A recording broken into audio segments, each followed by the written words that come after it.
Hello students, today we are taking a new topic and you can see this topic on page number 44 and 45, and the topic is the institution of marriage. Just as you know that family, marriage, religion,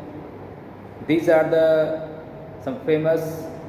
and very common social institutions. So among these we have already discussed about the family, and the next is that is very important and directly connected to the family, and this is marriage. Obviously you will see that in all around the world and each and every country and continent of the world, and in all the religious and so many other divisions of the human beings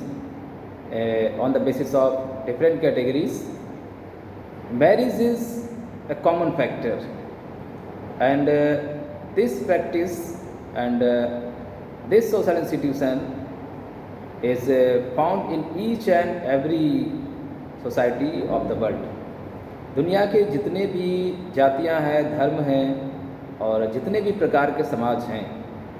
उन सब में एक सबसे बड़ा और जो common feature है, जो क्रियाकलाप है, वो मैरिज है, जो सभी तरीके के समाजों में सब जगह दिखाई देता है। और हर एक सोसाइटी में, हर एक देश में समाज का मैरिज का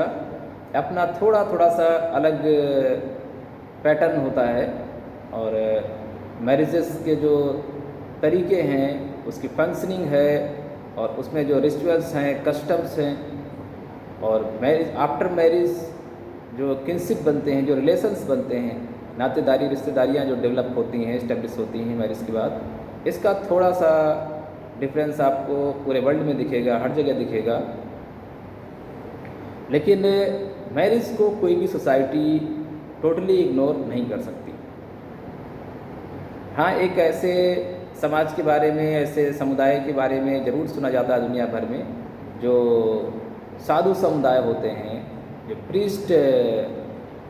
समुदाय होता है, जैसे कि क्रिश्चियन में इनको पादरी बोलते हैं और पोप होते हैं, उस समुदाय में, और भारतीय समाज में जैसे जो साधु समुदाय होता है, संत समुदाय होते हैं, उनमें थोड़ा सा मैरिटल रिलेशंस को लेकर के, खास करके मेल और फीमेल के बीच में जो सेक्सुअल रिलेशंस हैं, इनको लेकर के एक डिस्टेंस बनाई जाती है, एहतियात बरता जाता है। और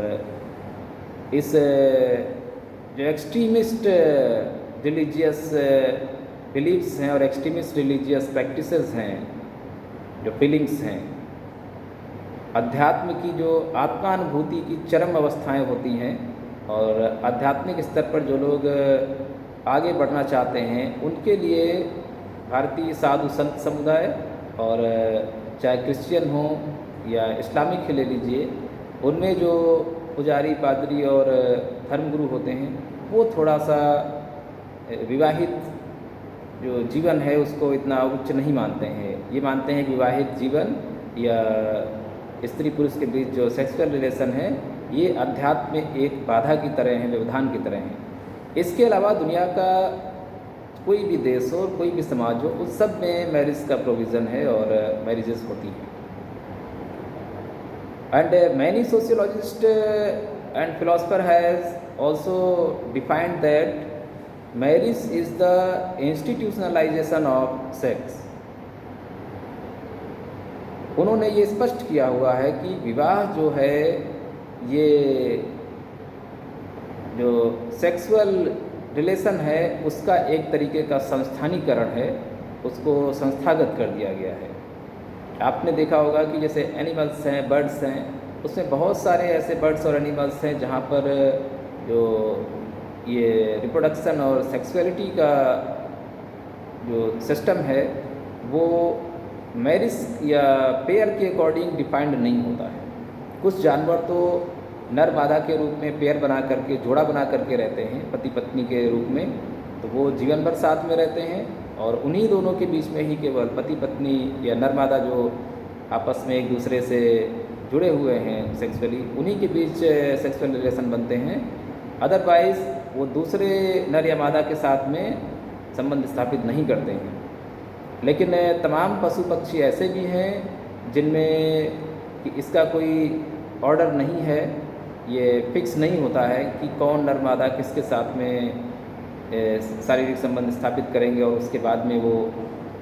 गर्भ धारण करने के बाद जो नर मादा होती है वो बच्चों को जन्म देती है। ये सिस्टम तमाम पशु पक्षियों में निर्धारित नहीं होता है। वो सीज़न आने पर जब भी उनका रिप्रोडक्शन का टाइम आता है और उस समय वो किसी भी विपरीत लिंग के साथ में सेक्सुअल संबंध स्थापित करते हैं और उसके बाद में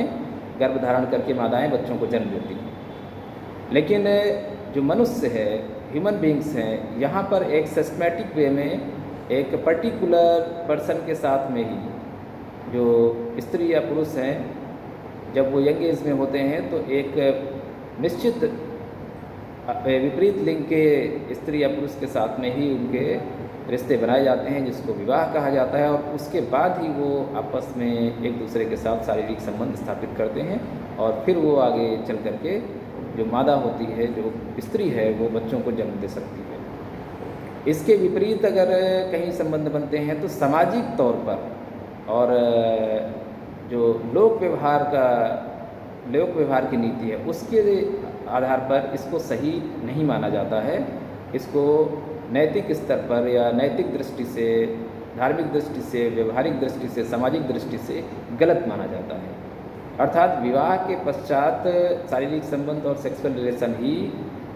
आधिकारिक हैं और वैलिड माने जाते हैं, नैतिक माने जाते हैं। उसके पहले जो संबंध बनते हैं या प्रेमी प्रेमिका के रूप में जब उनके बीच में सेक्सुअल रिलेशन बन जाते हैं तो इनको सामाजिक और धार्मिक आधारों पर तमाम समुदाय वरीयता नहीं देते हैं, इसको सही नहीं मानते हैं। तो अधिकांश जो समाज हैं, समुदाय हैं, धर्म हैं, जातियां हैं, उनमें विवाह का एक निश्चित एक क्रम बनाया गया, सिस्टम बनाया गया है और वहाँ पर कुछ फॉर्मेलिटीज़ के साथ में कुछ जो खाना पूर्ति वाले नियम कानून हैं, कुछ नैतिक मान मर्यादाएँ होती हैं, उनका अनुपालन करते हुए ही एक स्त्री दूसरे पुरुष के साथ में या एक पुरुष दूसरी स्त्री के साथ में विवाह के करने के पश्चात ही शारीरिक संबंध स्थापित कर सकता है। तो ये मैरिज का मुख्य उद्देश्य रहा है और विवाह संबंध स्थापित होते ही वो दोनों पति पत्नी के रूप में एक दूसरे से जुड़ जाते हैं, एक रिश्ता उनके बीच बन जाता है। ये मैरिटल रिलेशन होता है जो कि बनाया जाता है, जिसको स्थापित किया जाता है और उसी के साथ साथ उन दोनों के, उस स्त्री के और उस पुरुष के जो पति पत्नी के रूप में एक दूसरे को ग्रहण कर चुके हैं,